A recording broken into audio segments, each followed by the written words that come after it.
aujourd'hui pour le tirage des énergies de cette journée du dimanche 1er mars 2020.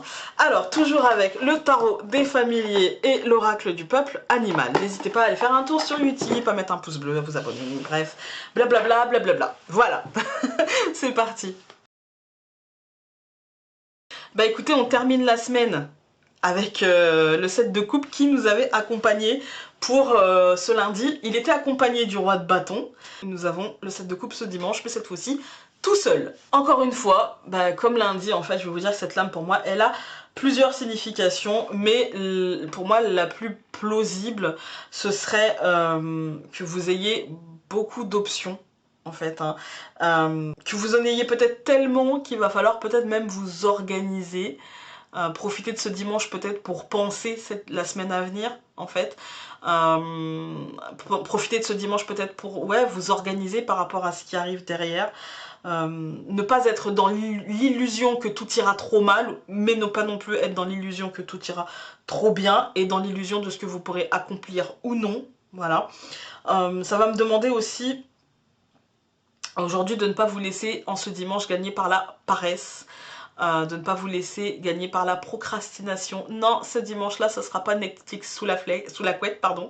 Ce sera plutôt planning, en fait. Hein. On est dans le planning, on est dans le qu'est-ce qu'il nous reste à faire, qu'est-ce qui nous reste peut-être à concrétiser, qu'est-ce qui nous reste à acheter, peut-être si vous êtes en travaux, qu'est-ce qui nous reste à...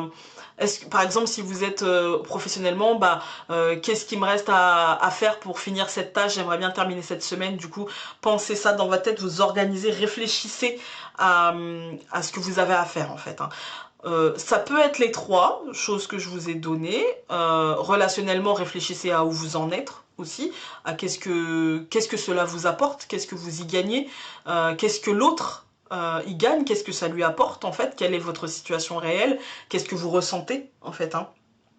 N'oublions pas que nous sommes quand même dans les couples, même si les couples ne parlent pas de relationnel, attention, les couples nous parlent d'émotionnel, c'est pas du tout même la même chose en fait, hein.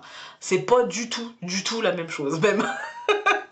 Mais voilà, réfléchissez quand même à ce que je viens de vous dire, réfléchissez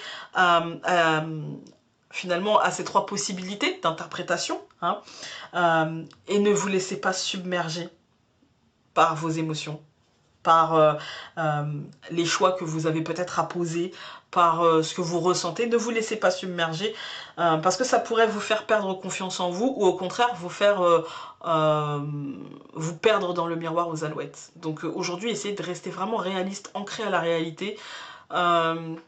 Organisez-vous, planifiez les choses, mais laissez du temps dans le planning pour si jamais... par exemple, hein, dans un domaine professionnel, par exemple, si vous vous trompez, ou si vous avez mal compris, ou si vous devez recommencer une tâche parce que si, parce que ça, laissez-vous des trous en fait dans votre agenda pour prévoir ça. C'est ça aussi être prévoyant, c'est savoir s'organiser de manière à avoir du temps si jamais on doit refaire quelque chose. On va voir quel est l'animal qui peut...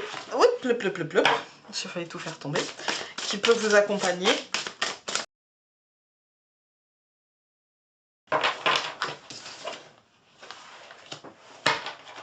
Le cerf. Écoutez, bah moi ça me parle de guide en fait, ça me parle d'être le guide, ça me parle d'être... pour être le guide, en fait, pour moi, pour être le guide, ça veut dire qu'il faut être à l'aise avec son image. Ça veut dire qu'il faut être honnête avec soi-même. Ça veut dire qu'il faut se voir tel que l'on est. Pour pouvoir prétendre guider et pour pouvoir prétendre avancer sur le bon chemin et guider les autres vers le bon chemin et même juste se guider, en fait, hein, vers le bon chemin et être sûr de ça, pour être dans cette énergie de confiance en vous, eh bien, il va falloir en fait que vous soyez honnête avec vous, avec la situation, avec ce que vous vivez, en fait. Hein. Moi, j'ai l'impression que ça nous dit ça. Regarde-toi, je vais vous le montrer de plus près, mais moi, j'ai l'impression qu'il nous dit « Regarde-toi bien en face.